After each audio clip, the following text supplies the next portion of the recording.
for the next few days, I have traveled over to Auburn, Alabama, which obviously is home to Auburn University. Man, have I got some stories to tell you guys over the next few days. Starting with this one today. Today's video is going to be a true crime story. It's one of those situations. Not only did it change an entire family, but it affected all of Auburn, Alabama for the rest of time. I mean, even to this day. This story today is the Sinclair family massacre.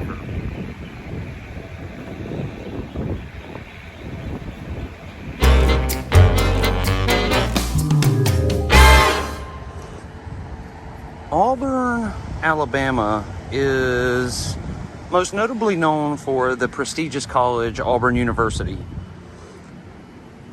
The college was founded in 1856 and its reach is felt all across the state of Alabama. Now, all of you who watch my videos obviously know that I am an Alabama fan, not an Auburn fan. So it won't surprise me if I get some comments about why I'm here in Auburn today with my Alabama hat on.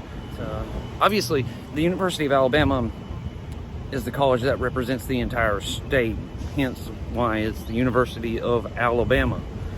But Auburn University is a close second. The story I'm telling today is going to take us all the way back to the year 1967.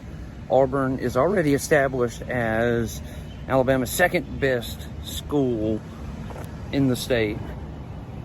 Wink, wink. And two students here of the college start dating. Now, both of which they knew each other already. They went to Auburn High School, but they didn't start talking to each other until they were both enrolled here at Auburn University. The two Auburn students that I'm referring to are Kathy Sinclair and Edward Siebold. They went out on just a couple of dates, 2 or 3 dates, and Kathy realized that Edward was not the person she wanted to be with, and she broke it off. Now, obviously, in Kathy's mind, she thought everything was normal. That's what people did. You dated people until you found somebody that you really wanted to be with. Obviously, they would be sad about not moving forward with the other person, but they would get over it, as you normally would do. She just wasn't interested in dating Edward any further. But Edward Albert Siebold, he didn't feel the same. Edward became obsessed with Kathy Sinclair. He watched her every move she made. He hid behind bushes and watched as she walked from class to class, and he watched as she talked to her friends. He even followed Kathy home one day and discovered she lived at home with her family. Kathy lived in this house right here with her mom, Juanita, who was widowed, her 18-year-old sister, Elizabeth, they called her Libba, a 17-year-old sister named Faye, and her 9-year-old sister, Lynn Sinclair. They all grew up here in Auburn. Edward, as he's stalking Kathy, he follows her home and realizes that they are all sisters and they all live in one house. Edward Siebold seemingly became obsessed with the entire Sinclair family. He kept tabs on where they all were at all times. He knew who they were seeing and who they were talking to. He knew what they were wearing on any given day. He made it his goal to know everything about their lives, every last detail. Now, this whole stalking deal, it went on for a good year. And as it progressed, Edward Siebold started focusing in on the mother of the Sinclair family, Juanita. She would come home from work to find notes that Edward had left for her, like love notes. And they didn't know it at the time, but they did find out later that when they all left home to like go out to dinner or go shopping or whatever the case may be, Edward would break into their home. He plundered through their personal items, and then he would even take some of their personal items with him when he left. In the summer of 1967, Juanita took all of her girls on a vacation several hours away from Auburn, Alabama. And while they were there, they bumped into Edward Sebold, like he was on the same exact vacation. And this is, again, another situation that they didn't know at the time, but Edward actually followed them there. That's the only reason he knew where they were. He followed them and then set up that chance encounter with them on the fly. It's very creepy, very, very creepy. Now, Sebold's obsession with the Sinclairs, like I said, it took over his whole life, and it lasted for a good year. He followed them around everywhere, and he spied on them. He watched them live, sleep, change clothes, and just go on about their lives. Well, it all came to a head September the 6th of 1967. He loses it. He can't understand why no one in the family wanted anything to do with him. So all of the Sinclair family, they're all at home. The 9-year-old, Mary Lynn Sinclair, she went by Lynn. She had a friend from next door whose name was also Mary, spending the night with her that night. The mom, Juanita, has fallen asleep on the living room couch. And then it was just before midnight. Edward Albert Sebold kicked open the front door. As soon as he steps in, he sees Juanita laying in the couch. In his hand is a shotgun, and as soon as he spots Juanita there on the couch, he opens fire, hitting her in the arm. When I saw Mrs. Sinclair, I lost control. I forgot why I was there. I forgot what I was doing. Now, Kathy, the house is actually a 3-story house. There's a basement, an entry level, and then a upper level. Well, Kathy was down in the basement.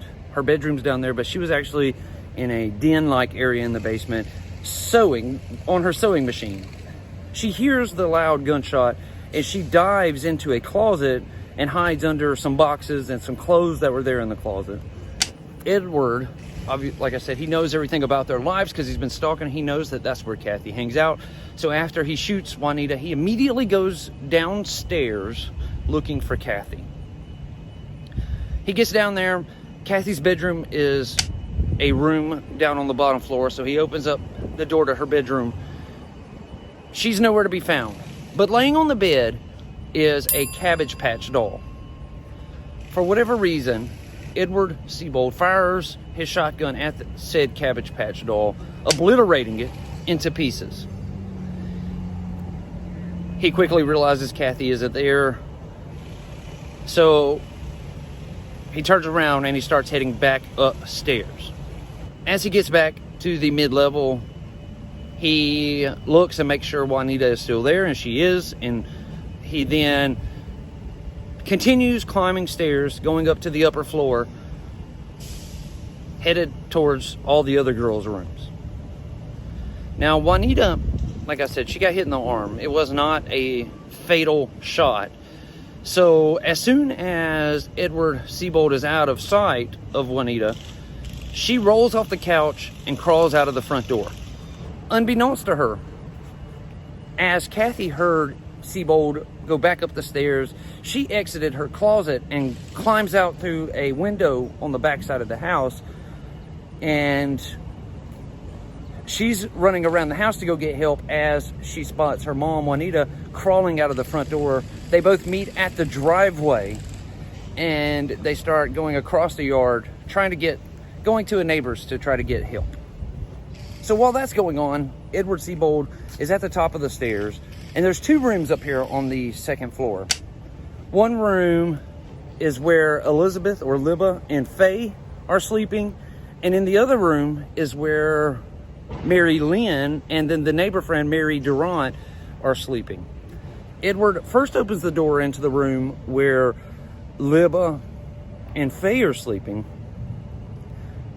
during the whole interaction with the shot to Juanita and then the shot on the Cabbage Patch doll, this has already woken up Faye, and she hears Edward's footsteps coming up the stairs, so she quietly slips out of her bed and climbs underneath her bed and hides there. And she actually stayed there undiscovered. Edward never did see her. But he does see Libba sitting in the bed. Now, as Edward opens the door into the room, Libba sits up in her bed. Edward points the shotgun at her and demanded to her to tell him where Kathy was. Libba told him, "I have no clue where she's at." And Edward, in a furious rage, grabs a hold of her, drags her out of the bed and out into the hallway.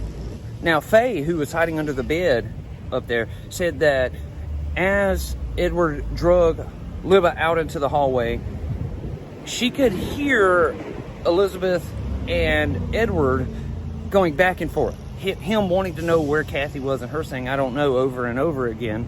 You could visibly see her tone change. She knew that he was getting angry, and she started begging and pleading for Edward to let her go. Well, Edward grabbed her by putting one hand on her mouth. With his other hand, he pulls out a giant butcher knife and slashes her throat, all in like one movement. Like, he slides toward her, grabs her with one hand, putting it over her mouth, and as he's sliding, he's pulling out the knife and slices her throat as he's, it was all in like one movement. Okay, now you say, wow, did you plan to cut her throat? No, I was totally out of control. I was in full-blown hysteria. He drops her. She's laying there on the hall floor, bleeding out, gasping for air. Edward enters into the other room, and this is where 9-year-old Mary Lynn Sinclair and 8-year-old Mary Durant are both sleeping. And he just completely opens fire, killing both of the two girls in a horrific fashion. While he's been upstairs torturing Libba and killing the two little girls, both Kathy and Juanita have made it over to a neighbor's house who they call Dr. Thomas. Once they got there, they knocked and banged on his door. Dr. Thomas said he heard Juanita screaming, "He's killing my girls."